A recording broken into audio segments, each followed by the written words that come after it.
Selamat Sabat. Selamat datang di Sekolah Sahabat Anak Gereja Masehi Advent hari ke-7 Jemaat Makarios. Smile and storm, smile and storm, smile and storm.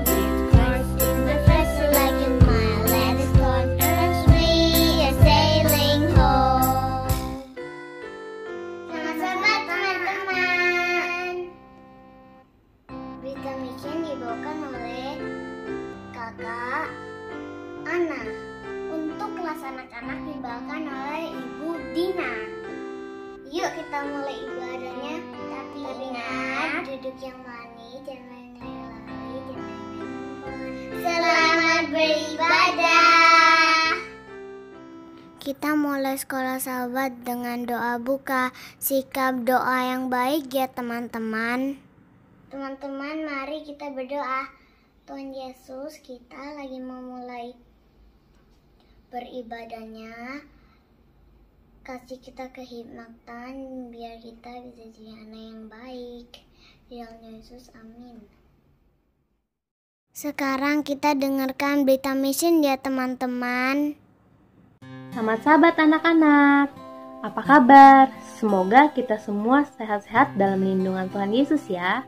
Berita mission kita pada sahabat hari ini berjudul Keajaiban Berjalan yang mengisahkan seorang pria bernama Gege Saran yang berusia 28 tahun yang tinggal di Mongolia. Selamat mendengarkan. Gege adalah seorang anak kecil yang sakit-sakitan di Mongolia.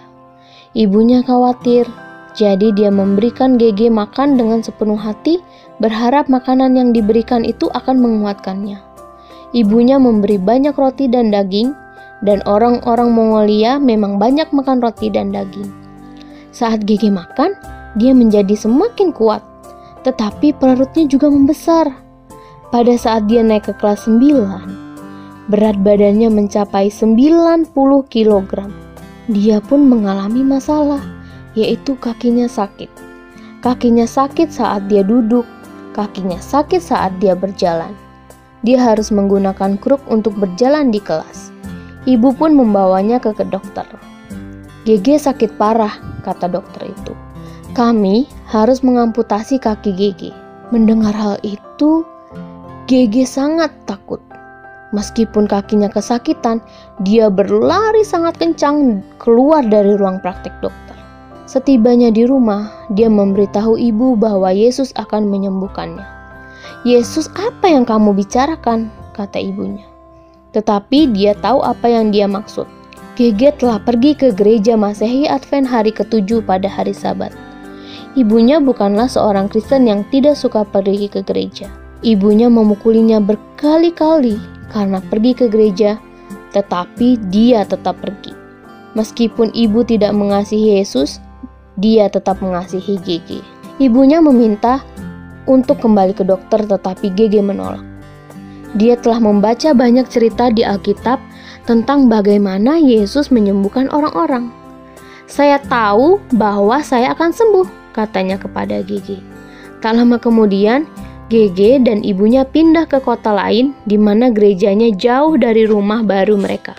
Gege harus berjalan kaki 9 mil atau 15 km untuk mencapai gereja dan 9 mil lagi untuk kembali ke rumah. Kakinya sakit untuk berjalan sejauh itu, tetapi dia tidak keberatan. Dia ingin menyembah Tuhan pada hari Sabat. Di gereja, pendeta memberitahu Gege bahwa olahraga berjalan baik untuk kesehatannya.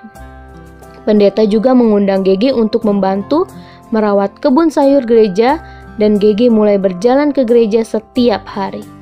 Gege senang merawat wortel, kentang, dan kubis di kebun. Dia juga suka memakannya. Sepanjang musim panas, Gege berjalan ke gereja dan dari gereja ke rumah merawat sayuran dan makan sayur. Setiap hari dia berdoa agar Tuhan menyembuhkan kakinya. 3 bulan berlalu dan Gege kehilangan 30 kg.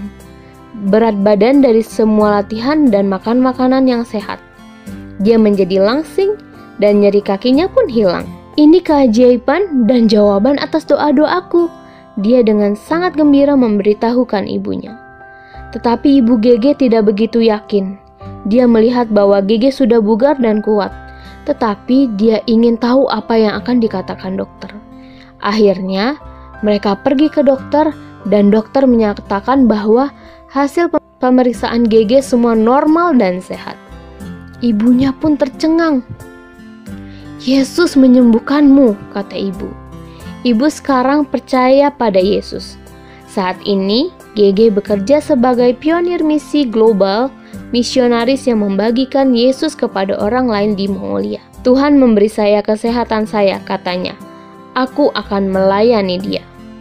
Persembahan sahabat ke-13 kita triwulan ini akan membantu membuka pusat kesehatan di Mongolia sehingga banyak orang dapat belajar bagaimana menjadi sehat seperti Gege. Tuhan memberkati. Waktunya kita dengarkan cerita anak-anak.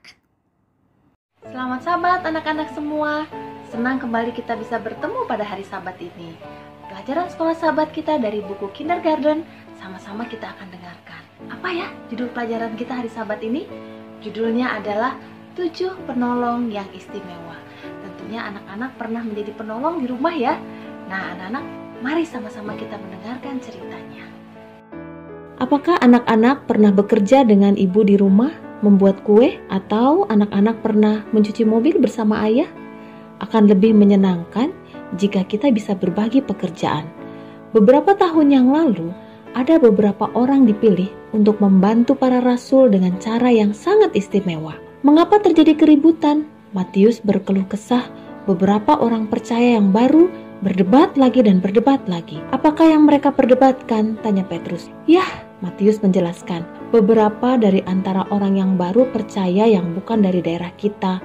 Beberapa bicara dalam bahasa Yunani. Mereka mengeluh tentang beberapa janda yang ada dalam kelompok mereka tidak mendapatkan makanan yang cukup untuk dimakan dibandingkan janda yang berbahasa Ibrani." Matius berkata kembali, "Sangat menyedihkan mendengarkan mereka mengeluh." "Ya, memang mengeluh itu salah," kata Petrus. "Dengan sungguh-sungguh, mari kita panggil orang-orang dan kita lihat apa yang dapat kita lakukan untuk menyelesaikan masalah ini." Jadi itulah yang mereka lakukan. Ketika orang-orang percaya itu berkumpul bersama, para rasul berdiri dan berbicara. "Kami, para rasul, tidak mau menghentikan pekerjaan kami untuk berkhotbah dan mengajarkan firman Allah hanya karena masalah pembagian makanan. Kami mempunyai ide," kata mereka. "Pilihlah 7 orang yang baik, orang yang bijaksana, orang-orang yang dipenuhi Roh Kudus. Kami akan menempatkan mereka untuk memberikan makanan kepada para janda." Orang-orang percaya itu tersenyum satu dengan yang lainnya. Itu adalah ide yang sangat bagus. Itu adalah penyelesaian yang baik. Jadi, orang-orang percaya itu mulai menentukan mengenai memilih 7 orang. Dan mereka memilih dengan hati-hati. Mereka memilih orang yang bijaksana dan penuh dengan Roh Kudus. Mereka memilih orang yang jujur dan yang selalu mengatakan yang sebenarnya. Kemudian, orang-orang percaya itu membawa 7 penolong yang baru: Stefanus, Filipus, Prokorus, Nikanor, Timon, Parmenas, dan Nikolas pada para rasul. Para rasul sangat senang. Mereka bersama mengelilingi 7 orang itu dan meletakkan tangan mereka di atas mereka dan berdoa. Artinya, 7 orang itu ditunjuk untuk melakukan pekerjaan yang khusus untuk Allah. Para rasul berdoa agar Allah memberkati mereka dan membantu mereka untuk memperhatikan para janda. Lalu, para rasul dapat meneruskan pekerjaan khusus mereka, bekerja untuk berdoa dan berkhotbah serta mengajar. Semakin bertambah dan bertambah orang yang mendengarkan firman Allah. Semakin bertambah dan bertambah yang menjadi orang-orang percaya dalam Yesus. Bermacam-macam orang yang menjadi percaya. Penjaga toko dan para petani, penenun dan pembuat sandal, bahkan seorang imam dari kuil. Semua orang percaya sangat penting dalam keluarga Allah, dan janda yang membutuhkan makanan harus dikasihi dan diperhatikan. Kita dapat menjadi penolong bagi Allah. Apakah yang dapat kita lakukan untuk membantu orang yang kelaparan? Nah, anak-anak, kiranya anak-anak pun mau menolong orang-orang yang tidak memiliki persediaan makanan. Dan tentunya dengan kita berbagi kepada orang, maka kita menjadi anak-anak yang membantu orang-orang yang berkekurangan, maka kita pun akan menjadi orang-orang yang dikasihi oleh Tuhan. Ayat hafalan kita pada hari Sabat ini terdapat di buku Roma 12 ayat yang ke-13. Bantulah dalam kekurangan orang-orang kudus. Pesan kita pada hari Sabat ini, umat Allah bekerja bersama-sama untuk menolong orang lain. Terima kasih anak-anak sudah mendengarkan cerita kita pada hari Sabat ini. Tuhan memberkati. Teman-teman, ayo kita dengarkan lagu pujian.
Kita akhiri sekolah Sabat dengan doa tutup ya teman-teman. Sikap doa yang baik. Mari kita berdoa. Tuhan Yesus, terima kasih sudah pimpin kami. Kami sudah selesai sekolah Sabat. Untuk tutup sekolah Sabat, Tuhan jagain kami sepanjang di rumah Tuhan. Di dalam nama Yesus kami sudah berdoa dan mengucap syukur. Haleluya, amin. Sekolah Sabat kita sudah selesai. Terima kasih semuanya sudah menonton. Sampai jumpa Sabat depan. Bye. Terima kasih kepada Joanna, Elisheba, Nadia, Kakak Ana, dan Ibu Dina. Tuhan memberkati.